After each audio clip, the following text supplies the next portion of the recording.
यह प्रसंग बुद्ध की कहानी का सबसे भावुक और हृदय को छू लेने वाला हिस्सा है। राजमहल की अंतिम रात।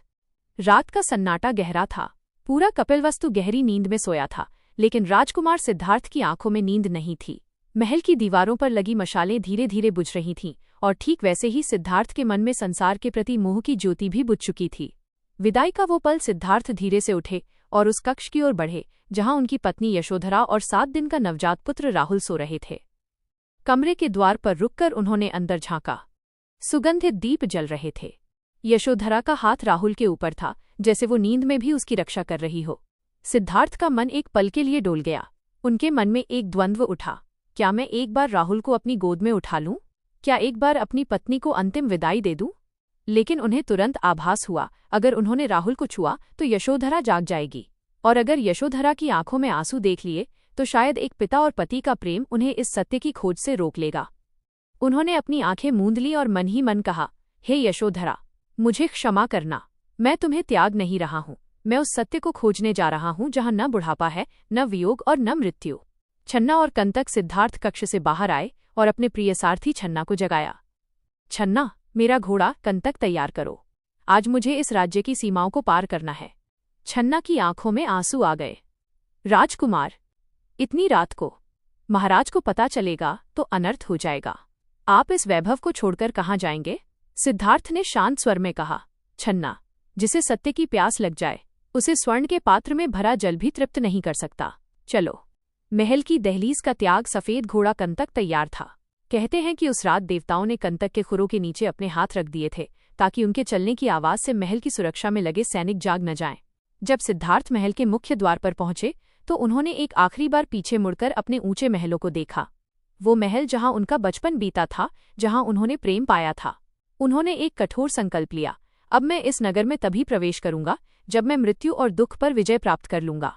अनोमा नदी का तट। घोड़ा तेजी से दौड़ा और सुबह होते होते वे राज्य की सीमा से दूर अनोमा नदी के तट पर पहुंच गए।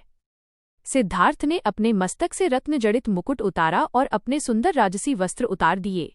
उन्होंने अपनी म्यान से तलवार निकाली और अपने लंबे सुनहरे केश एक ही झटके में काट दिए। छन्ना रोने लगा। सिद्धार्थ ने अपने आभूषण छन्ना को सौंपे और कहा, छन्ना, ये वापस ले जाओ। पिताजी से कहना कि उनका पुत्र मरा नहीं है, बल्कि वो जीवन का अर्थ खोजने निकला है। और यशोधरा से कहना कि सिद्धार्थ उसे प्रेम करता था, इसीलिए वह पूरी मानवता को दुख से मुक्त करने के लिए गया है।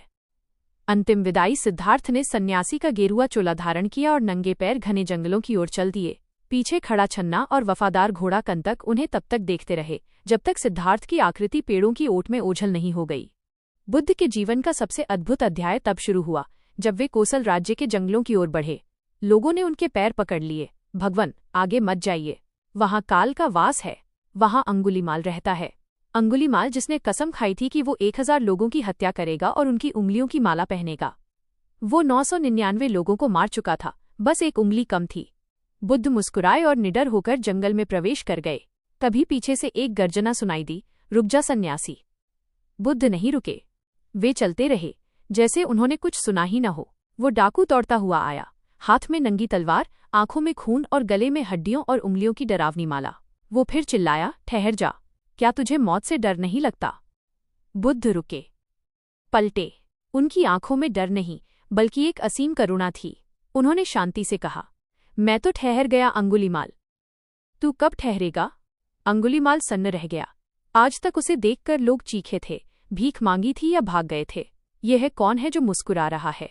उसने झिझकते हुए पूछा, तेरा क्या मतलब है सन्यासी? बुद्ध ने कहा, मैं इस जन्म मरण के चक्र से ठहर गया हूं। मैंने हिंसा छोड़ दी है। तू इस पाप और क्रोध की दौड़ में कब तक भागता रहेगा? अंगुलीमाल ने चिढ़कर कहा, ज्यादा ज्ञान मत दे। देख ये तलवार, मैं तुझे मारकर अपनी माला पूरी करूंगा।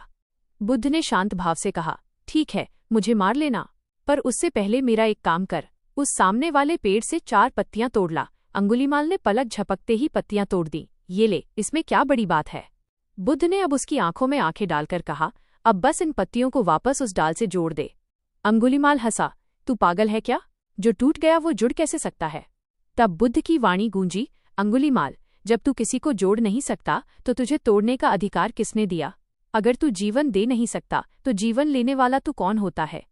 वो शब्द बिजली की तरह अंगुलीमाल के कलेजे में उतरे। उसे पहली बार अपनी बर्बरता का एहसास हुआ।